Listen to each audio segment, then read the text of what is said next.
بسم اللہ الرحمن الرحیم۔ شروع اللہ تعالیٰ کے نام سے جو بڑا مہربان نہایت رحم والا ہے۔ ایاک نعبد و ایاک نستعین۔ اے اللہ، ہم تیری ہی عبادت کرتے ہیں اور تجھی سے ہی مدد مانگتے ہیں۔ میرے پیارے بھائیوں، دوستوں، عزیز ساتھیوں، میری پیاری بہنیں، بیٹیاں، مائیں، سب کو السلام علیکم ورحمۃ اللہ وبرکاتہ۔ ناظرین، نماز کے بعد پڑھی جانے والی اللہ تعالیٰ کی لاڈلی سورت، ہر نماز کے بعد آپ نے اس سورت کو لازم پڑھنا ہے اور ایک معمول بنا لیں۔ اس سورت کے بنا آپ رہ نہ سکیں، یعنی اتنا محبت کر لیں اس سورت سے۔ ہر نماز کے بعد آپ نے اس سورت کی لازم زبانی نہ دیکھ کے بھی آپ تلاوت کر سکتے ہیں۔ کوشش کریں زبانی پڑھیں، مختصر سورت ہے اور اتنا بڑی سورت بھی نہیں ہے، لیکن اس کو جس طریقے سے پڑھنا ہے وہ طریقہ اس ویڈیو میں آپ کو بتایا جائے گا۔ اس سے پہلے ویڈیو کا آغاز کرتے ہیں۔ ہر ویڈیو میں سب کو ریکویسٹ کرتا ہوں، ایک چھوٹی سی گزارش، اگر آپ ہمارے چینل پر نئے ہیں تو چینل کو سبسکرائب لازم کر لیں۔ ویڈیو کو لائک نہیں کیا تو لائک بھی کر دیں۔ کامنٹ میں ہر ویڈیو میں کہتا ہوں، یعنی صبح کی نماز کے بعد درس قرآن، درس حدیث ہوتا ہے اور دعا کی جاتی ہے آخر میں۔ اگر آپ بھی اپنا نام دعا میں شامل کروانا چاہتے ہیں، کامنٹ میں اپنا پورا نام اور جس مقصد کے لیے دعا کروانا ہے وہ بھی لازم لکھیں۔ اس ویڈیو کو دوستوں کے ساتھ لازم شیئر کریں۔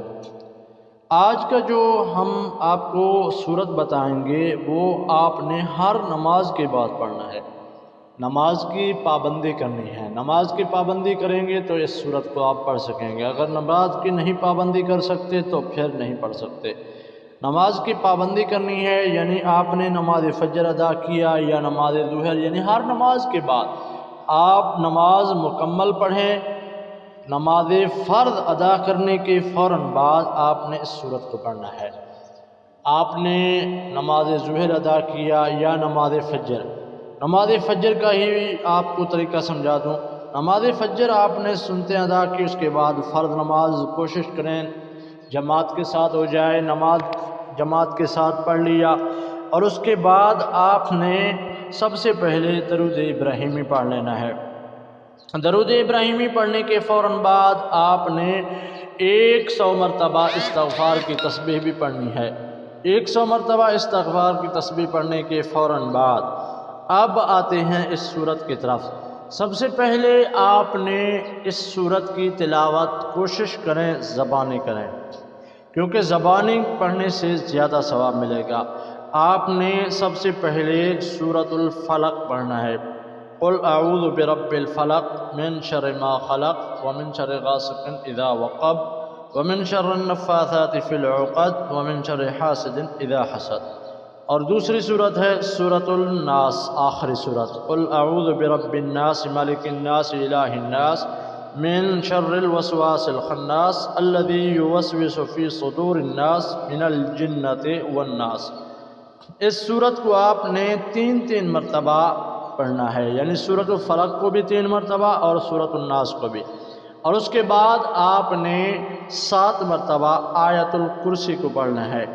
7 مرتبہ آیت کرسی پڑھنے کے فوراً بعد آپ نے پھر 3 مرتبہ درود ابراہیمی پڑھ لینا ہے، اور اس میں درود ابراہیمی پڑھنے کے فوراً بعد پھر آپ اپنے آپ ہی دعا مانگ سکتے ہیں۔ آپ نے نماز جماعت کے ساتھ پڑھا، دعا مانگ کے بھی اس وظیفے کو، اس سورت کو پڑھ سکتے ہیں۔ آپ اپنے ہاتھ سے دعا مانگے، اللہ تعالیٰ کی بارگاہ میں جو بھی چیز مانگنا ہے اللہ سے گڑگڑا کے اور اللہ تعالیٰ کی ذات کو حاضر ناظر جان کے دعا مانگے، انشاءاللہ اللہ تعالیٰ آپ کی ہر مراد پورا کرے گا۔